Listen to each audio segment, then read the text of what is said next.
Assalamualaikum warahmatullahi wabarakatuh.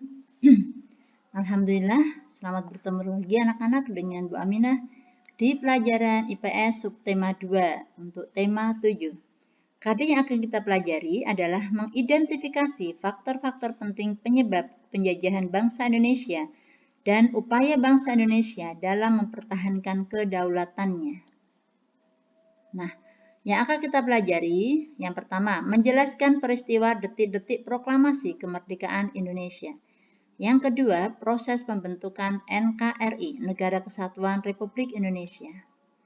Nah, ini ada kegiatan literasi, silakan nanti anak-anak membaca halaman 54-66, dilanjut 65-67, kemudian 74-76, dilanjut 78-80, dan terakhir 111-112. Ketika kalian sudah membaca ini, kemudian mendengarkan PPT ini, insya Allah akan lebih paham. Baik, kita masuk detik-detik peristiwa proklamasi kemerdekaan Indonesia.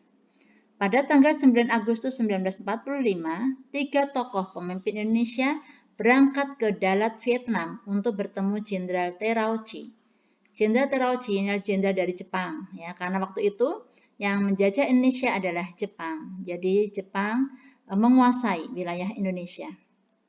Nah, untuk apa mereka ke sana? Ternyata Jenderal Terauchi itu menjanjikan kemerdekaan, ya, kepada Indonesia, dan Insinyur Soekarno kemudian ditunjuk sebagai ketua PPKI. Apa itu PPKI? Yaitu Panitia Persiapan Kemerdekaan Indonesia. Jadi Indonesia sudah dijanjikan akan diberikan kemerdekaan, kemudian membentuk PPKI dengan ketuanya Insinyur Soekarno. Kemudian Muhammad Hatta sebagai wakilnya.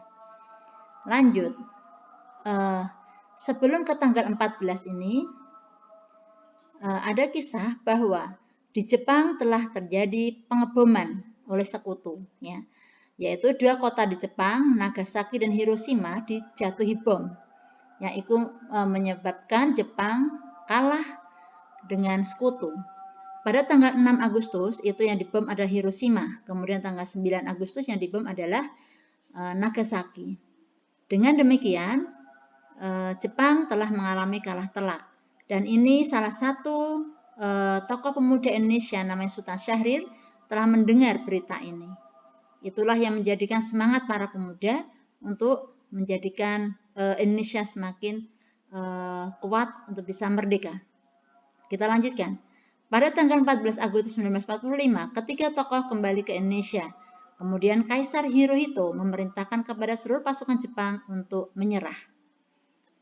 Nah, 15 Agustus Jepang menyerah tanpa syarat kepada sekutu karena 2 kota, ya, telah dibom.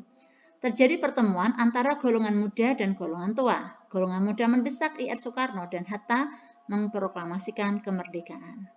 Jadi saya ulang, ya, bahwa tadi Sultan Syahrir itu kelompok pemuda, golongan muda, dia mendengar bahwa Jepang telah mengalami kekalahan.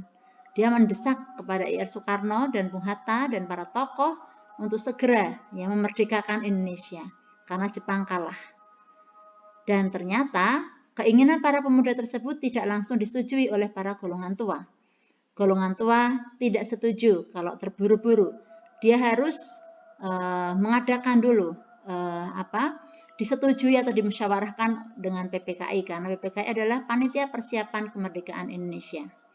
Kemudian dengan ketidakcocokannya antara golongan muda dengan golongan tua, maka tanggal 16 Agustus 45 para pemuda membawa I.R. Soekarno dan Muhammad Hatta ke Rengas Dengklok. Maaf, ini salah cetak, Rengas Dengklok. Mereka mendesak para tokoh untuk segera melakukan proklamasi kemerdekaan. Ya, jadi di bawahnya Bapak Karno dengan Pak Hatta itu di sana, itu salah satunya juga untuk menjauhkan dari pengaruh Jepang. Harapannya dengan dibawa ke Rengas Dengklok, kemudian golongan muda akan mendesak golongan tua untuk segera memproklamasikan kemerdekaan akan bisa terwujud. Nah, kemudian setibanya dari Rengas Dengklok, ya, artinya pada tanggal 16 Agustus ini para golongan muda dia menjemput Bapak Soekarno dan Bung Hatta untuk kembali ke Jakarta untuk segera membuat rumusan proklamasi. Nah, setelah pulang dari Rengas Dengklok, mereka tidak ke rumah Bung Karno, tapi rumah Laksamana Maida. Ya, ini adalah tentara angkatan lautnya Jepang. Ya. Jadi tidak menunjukkan kecurigaan karena dirumuskannya di rumah orang Jepang. Nah, kemudian naskah proklamasi yang dirumuskan di Laksamana Maida sudah jadi, dan tanggal 17 Agustus 45 pelaksanaan proklamasi kemerdekaan di kediaman Soekarno, Jalan Pegangsaan Timur nomor 56, Jakarta pada pukul 10 tepat. Ini terjadi pada hari Jumat. Kita lanjut, perjuangan mempertahankan kemerdekaan. Setelah proklamasi kemerdekaan terjadi pertempuran di beberapa daerah. Jadi anak-anak, ketika Indonesia memproklamasikan, ya seluruh dunia tahu, negara-negara seperti Belanda, kemudian Jepang, kemudian Inggris itu tidak rela dan tidak ikhlas kalau Indonesia akan kemudian merdeka. Mereka masih menginginkan Indonesia menjadi daerah jajahannya, sehingga mereka berdatangan kembali untuk kemudian melakukan pertempuran-pertempuran atau penyerangan. Terjadilah beberapa pertempuran di kota-kota besar, yaitu contohnya di Surabaya disebut peristiwa 10 November. Kita tahu siapa pahlawannya? Bung Tomo. Kemudian bertemu 5 hari di Semarang. Ya, di kota kita ini. Siapakah pahlawannya? Yaitu Dr. Karyadi. Sehingga diabadikan menjadi nama rumah sakit. Kemudian pertempuran Ambarawa. Ya, ini Kolonel Isdiman dan Pangeran Jenderal Sudirman.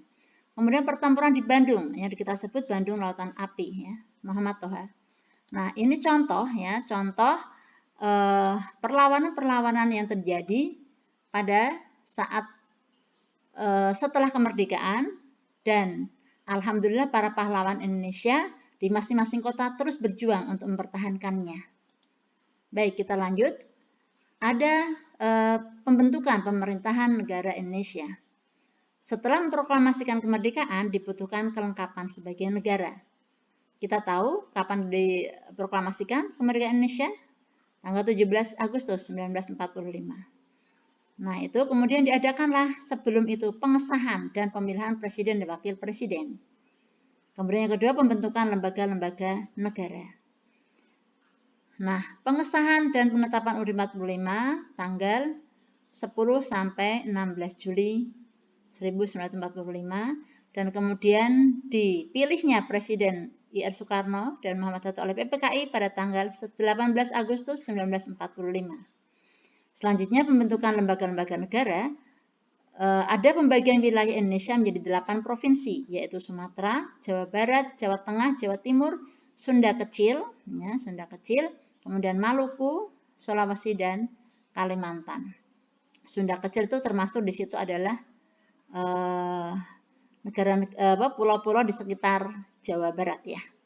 Lanjut, kemudian pembentukan Komite Nasional Daerah dan pembentukan Departemen dan Menteri. Oke, itulah proses proklamasi kemerdekaan Indonesia, kemudian usaha untuk mempertahankan dan pembentukan pemerintahan negara Indonesia. Demikian dari Bu Guru, kita lanjutkan pekan-pekan berikutnya. Jangan lupa beberapa halaman tadi yang diminta untuk dilakukan literasi, anak-anak membaca sendiri akan lebih banyak sekali informasi, ilmu yang didapat. Terima kasih, Bu Guru akhiri. Wassalamualaikum warahmatullahi wabarakatuh. Thank you.